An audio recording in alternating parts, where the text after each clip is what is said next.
بلکہ لوگوں میں بہترین سب سے افضل وہ ہے، سب سے زیادہ خیر کمانے والا شخص وہ ہے جو دوسرے لوگوں کو بینیفٹ دے، جو دوسرے لوگوں کو فائدہ پہنچائے۔ بے شک۔ اب اس فائدہ پہنچانے کی کئی صورتیں ہیں، یعنی اگر ہم دنیا کے اعتبار سے دیکھیں تو بعض روایات میں ہے ما آمن باللہ والیوم الآخر من کان شبعانا وجارہ جائے، کہ جی وہ شخص اللہ اور روز قیامت پر ایمان نہیں رکھتا جی کہ خود تو پیٹ بھر کے کھا لے لیکن اس کا پڑوسی بھوکا ہو۔ بھوکا رہا۔ جی تو آج کے دور میں جو ہم دیکھتے ہیں کہ پڑوسی کا کنسیپٹ تو بہت وسیع ہو گیا میڈیا کے اعتبار سے، لیکن جو روایات میں کہ 40 گھر جو ہے چاروں طرف جو سراؤنڈنگز ہیں جی وہ پڑوسی کی حیثیت رکھتے ہیں۔ صحیح۔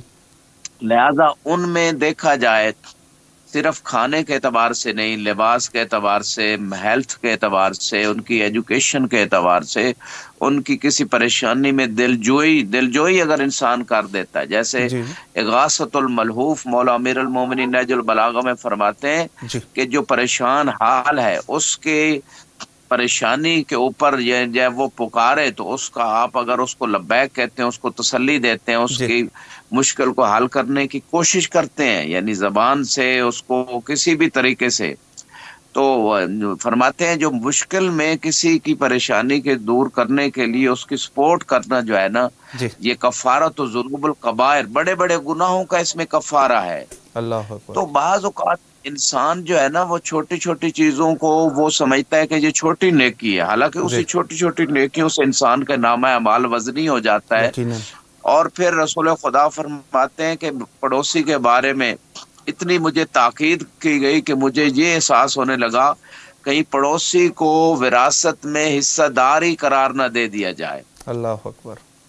لہذا نفع پہنچانے میں سب سے پہلے ریلیٹیوز ہیں، فیملی ممبرز ہیں، پھر دوسرے جو طبقات ہیں رشتہ داروں کے، جی ان کو فائدہ دیا جائے دنیاوی اعتبار سے، جی اور پھر اس کے بعد پڑوسی ہیں، پھر اس کے بعد دوسرے مومنین و مومنات ہیں۔ تو یہ سٹیپ بائی سٹیپ چیزیں اسلام نے بیان کی ہے۔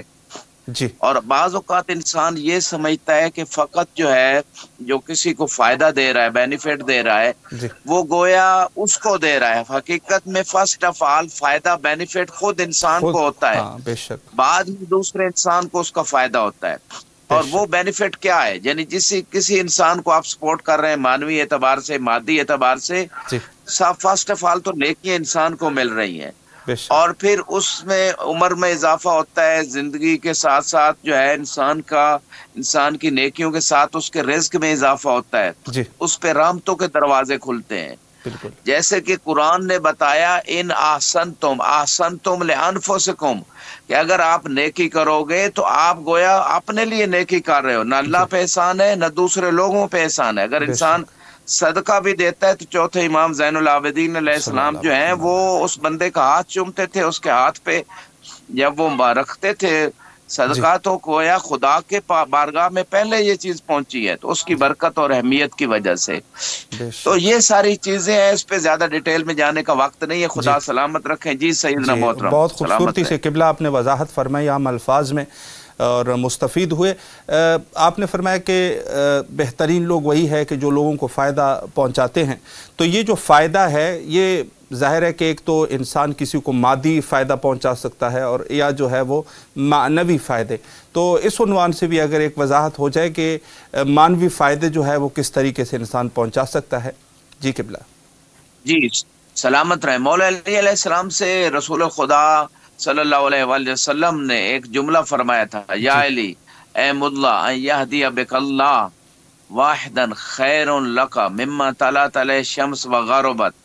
فرمایا اے علی اگر آپ کے ذریعے سے ایک شخص ہدایت پا جائے تو یہ ساری دنیا جس کے اوپر سورج طلوع ہوتا ہے اور غبور و غروب ہوتا ہے، اس پوری دنیا کے اوپر جو کچھ ہے، سونا چاندی، مال اسباب، محلات، حکومتیں، مال مویشی، جو کچھ اس دنیا میں ہے، اس پوری دنیا سے بہتر ہے علی آپ کے لیے کہ اگر ایک بندہ آپ کی وجہ سے ہدایت پا جائے۔ اللہ تو اس سے آپ تھوڑا کنسیڈر کریں کہ اگر مولا علی جن کی ایک ضربت افضل من عبادت ثقلین ہے، جن کا شب ہجرت بستر رسول پہ سونا اللہ کی مرضیاں خرید لیتا ہے، سبحان اللہ، وہ علی کہ جو دن رات میں 1,000 رکعت نماز نوافل پڑھتے تھے، وہ علی کے جن کا وہ صدقہ دینا یا خیرات دینا اللہ نے جو یعنی ان لوگوں کو جن کو یتیم مسکین اور بھوکے قیدی کو جو کھانا کھلایا تھا وہ خدا نے پوری سورہ دہر اتار دی. یعنی علی کا ایک ایک عمل جو ہے وہ اس کا کوئی مقابلہ نہیں کر سکتا. اس علی کے لیے اگر ایک بندہ اگر ان کے ذریعے سے ہدایت پاتا ہے تو کتنا افضل ہے, پوری دنیا سے افضل ہے. تو ہم جیسے لوگ کہ جنہیں تو نیکیوں کی اتنی شدید ضرورت ہے, ہمارے اعمال میں بھی اتنے مسائل ہیں کہ پتہ نہیں وہ قبول ہوں یا نہ ہوں, لیکن ہم جن کو روز قیامت اپنی نیکیوں کو پلڑے کو بھاری کرنے کی ضرورت ہے, اس میں ہمیں سب سے زیادہ کوشش یہ کرنی چاہیے کہ دوسرے لوگوں کو ہدایت کا راستہ کھولیں, دوسرے لوگوں کے لیے ہدایت پہنچائیں. یہ مانوی فائدہ ہے ان لوگوں کو عجاب, یہ سب سے افضل فائدہ ہے. مادی فائدہ بھی اس کا اجر و ثواب ہے, لیکن سب سے افضل و اعلیٰ عمل جیسے کہ مرجع بزرگوار نے جو ہے نا اپنے درس میں بھی اس بات کی طرف جو ارشاد فرمایا اور نقطہ متوجہ کیا کہ افضل مرتبہ جو اس بندے کا ہوگا جو مانوی فائدہ لوگوں کی ہدایت کے لیے زیادہ سٹرگل کرے گا, اور جتنی سٹرگل کرے گا, اور بعض روایات بھی کہتی ہیں کہ جتنی کسی نے دوسروں کو ہدایت دینے کے لیے کوشش کی ہوگی اتنا زیادہ روز قیامت اس کا درجہ بلند ہوگا. لہٰذا اس مقام پہ کہنا یہ چاہتا ہوں کہ صرف علماء پہ واجب نہیں, ہر عاقل بالغ جو بھی مومن ہے مومنہ ہے. آج میڈیا کا دور ہے, اس میڈیا میں تو اور آسان ہو گیا اور ذمہ داریاں بھی بڑھ گئی اور ہمارا وظیفہ شرعی وسیع تر ہو گیا. تو اس میں ہمیں دیکھنا ہے کہ ہم اچھی باتیں آگے شیئر کریں, خود پروموٹ کر سکتے ہیں, خود اپنا کریٹ کر سکتے ہیں, خود کوئی حدیث معصوم آگے اس کو ایڈٹ کر کے کر سکتے ہیں. تو بے شمار ذرائع ہدایت کے لوگوں کو پہنچانے کے, ارشاد کرنے کے اس میڈیا کے دور میں, تو خدا سب کی توفیقات خیر میں اضافہ فرمائے. جی سلامت رہیں شاہ صاحب. شکریہ, بہت خوبصورتی سے قبلہ آپ نے وضاحت فرمائی, اور ابتدا میں جو ہے یقیناً ان چیزوں کے لیے جو ہے وہ جیسے آپ نے فرمایا کہ خود تبلیغ کے حوالے سے ظاہر ہے کہ غیر علماء بھی اس میں ان کی بھی ذمہ داری ہے, تو خود تبلیغ کی کیا اہمیت ہے قبلہ, اس عنوان سے بھی اگر ایک رہنمائی فرما دیں. جی اس حوالے سے شاہ صاحب اگر ہم دیکھیں تو یقیناً آیات اور روایات بہت زیادہ ہیں. یعنی جو تبلیغ کی طرف انبیاء کا وظیفہ شرعی تبلیغ, انبیاء نے یہ کام کیا, ائمہ علیہ السلام نے یہ کام کیا. اتنا عظیم کام ہے, اتنا شریف کام ہے, اتنا مقدس کام ہے, اتنا امپورٹنٹ کام ہے کہ انبیاء کی ڈیوٹی لگائی, اور ان انبیاء نے فقط یہی کہا وما علینا الا البلاغ المبین. انبیاء کی ذمہ داری تھی کہ کھول کے بیان کرنا. اسی طرح علماء کی, اسی طرح تمام مومنین مومنات کی جو ذمہ داری ہے وہ کھول کے بیان کرنا ہے. آخری پیغام بھی تھا یا ایھا رسول بلغ ما انزل الیک من ربک, کہ وہ تبلیغ کر دیجئے ولایت اہل بیت کی, 12 ائمہ کی امامت کی. تو یہ اتنا امپارٹنٹ ہے کہ رسول خدا کی رسالت باقی نہیں رہتی اگر 12 ائمہ کی امامت کی تبلیغ نہ کریں. 1400 سال ہو گئے مذہب تشیع کو اور اہل بیت کو دبایا گیا, ان کو قید و بند میں رکھا گیا, ان کے چاہنے والوں کو جگہ جگہ قتل کیا گیا. آج میڈیا کا دور آیا ہے, اس کو مومنین و مومنات علماء تمام جو لوگ جتنا کچھ کر سکتے ہیں اس کو ویسٹ نہ کریں. اور اسی بات کی طرف آگئے مرجع نے بھی بہت عظیم توجہ دلائی, ان کا واجب ہے نہیں ہے. یعنی یہ بات اکثر فقہ واجب کفائی کہتے ہیں, میں سمجھتا ہوں انہوں نے آگا نے بہت زبردست نقطے کی طرف متوجہ کیا ہے کہ یہ ہر عاقل بالغ پہ واجب ہے, کیونکہ پوری دنیا میں جہالت ہے, گمراہی ہے. توحید کے اعتبار سے رسالت کو لوگ نہیں مانتے, ائمہ کو نہیں مانتے, اور دین کو نہیں سمجھتے, دین پہ عمل نہیں کرتے, تو گمراہی بہت زیادہ ہے 7 ارب کی آبادی میں. لہذا ہر شخص پہ جس قدر وہ کر سکتا ہے, جس فیلڈ میں ہے, جہاں بیٹھا ہے, میڈیا اس کے ہاتھ میں ہے, وہ خود بھی پورے دین کو سمجھے, دوسروں کو پہنچائے. اور بہت ساری آیات ہیں اس حوالے سے, یعنی قرآن کی آیات, جیسے کہ اللہ سبحانہ و تعالیٰ نے فرمایا وَلْتَكُمْ مِنْكُمْ أُمَّةٌ يَدْعُونَ إِلَى الْخَيْرِ يَأْمُرُونَ بِالْمَعْرُوفِ وَيَنْهَوْنَ عَنِ الْمُنْكَرِ, کہ آپ میں سے ایک پورا گروہ ہونا چاہیے جو خیر کی طرف بلائے, نیکی کا حکم دے, برائی سے روکے. اور شعیب علیہ السلام کی قوم میں 60,000 جو ہے نا نیک تھے, 40,000 برے لوگ تھے, پورے 1 لاکھ پہ عذاب آیا. کیوں؟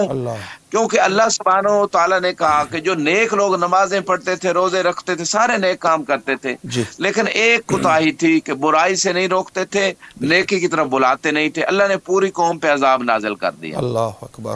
میں کہنا یہ چاہتا ہوں کہ سابقہ امتوں کی مثال بھی ہمارے سامنے ہے, اور مولا علی کی آخری وصیت، جیسے کہ ماہ رمضان آ رہا ہے، آخری وصیت بھی یہی تھی۔ آخری وصیت جو آپ نے لکھوائی اس میں یہ جملے تھے، لا تترکوا الامر بالمعروف ولا والنہی عن المنکر ویسلط علیکم شرارکم ثم تدعون فلا یستجاب لکم، کہ امر بالمعروف کو نہ چھوڑنا، نہی عن المنکر کو نہ چھوڑنا، اس سے تمہارے اوپر شریر لوگ مسلط ہو جائیں گے اور تمہاری دعائیں بھی قبول نہیں ہوں گی۔ تو یہ جو بات مولا علی علیہ السلام نے فرمائی، اسی طرح رسول خدا صلی اللہ علیہ وآلہ وسلم کا جو خطبہ ہے شعبان، جس کو خطبہ شعبانیہ کہتے ہیں، ماہ رمضان کے حوالے سے، اس میں ساری یہی باتیں نصیحت کی، امر بالمعروف نہی عن المنکر کی، ہدایت کی۔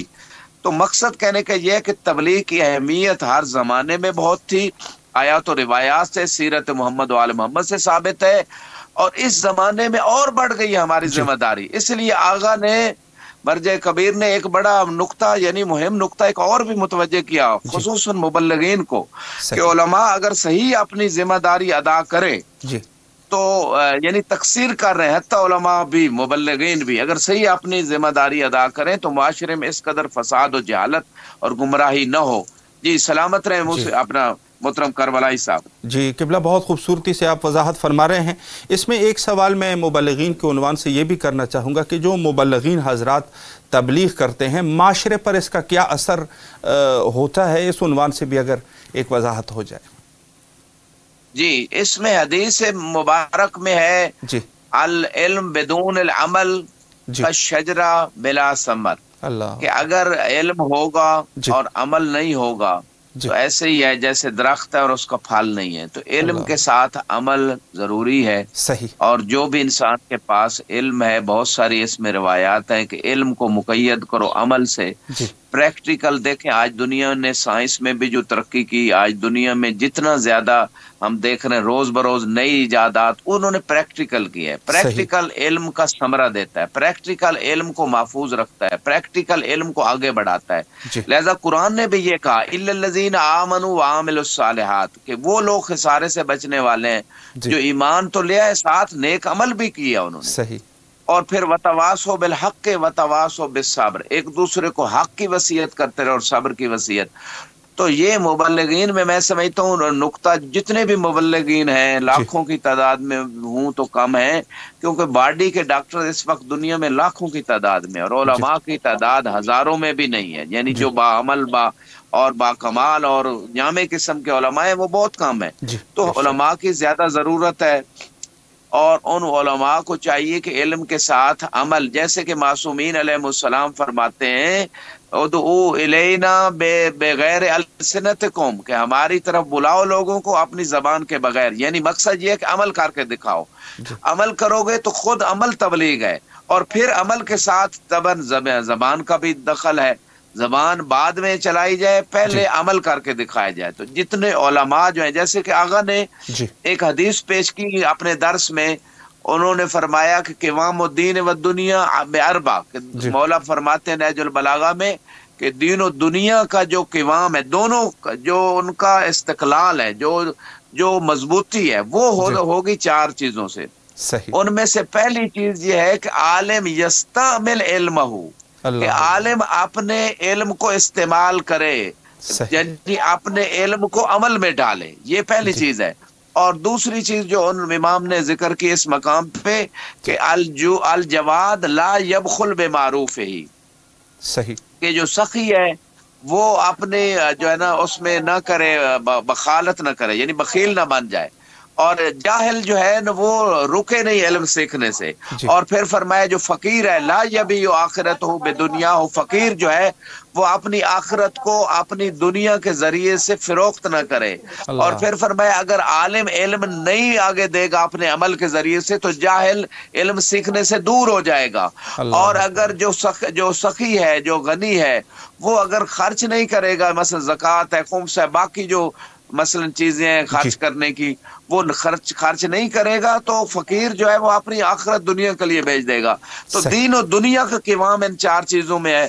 مختصر یہ کہنا چاہتا ہوں کہ مبلغین کی کندھوں پہ اہل بیت علیہ السلام اور انبیاء علیہ السلام کا وظیفہ شرعی تبلیغ بہت بڑی ذمہ داری ہے جی بے شک، اور خصوصاً غیبت کے زمانے میں.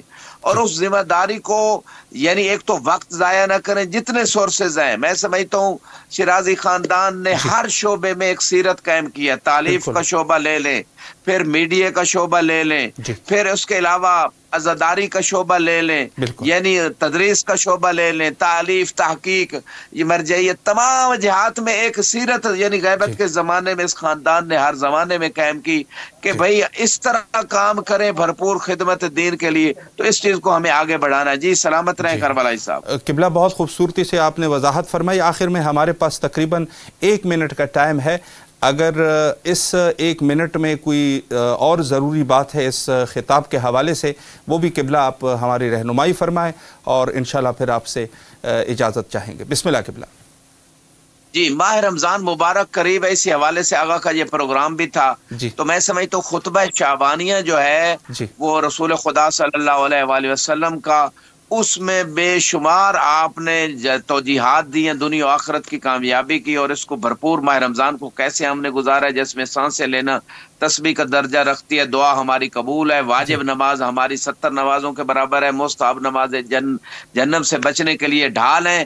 اور بہت سارے کھجور کے ایک ٹکڑے سے بھی روزہ افطار کرواؤ مومن کو تاکہ جہنم سے بچ سکو. بہت سارے، ایک قرآن کی آیت جو ہے وہ پورے قرآن کی تلاوت کا ثواب ہے. یہ ساری چیزیں ہمیں سمجھنی چاہیے، خطبہ کو پڑھنا چاہیے. خدا ہماری توفیقات خیر میں اضافہ فرمائے. وآخر دعوانا الحمدللہ رب العالمین. شکریہ قبلہ. ایک دفعہ پھر بھی نہایت ہی تہ دل سے آپ کے ممنون اور مشکور ہے کہ آپ تشریف لائے اور نہایت ہی مہم نکات پر آپ نے اشارہ فرمایا.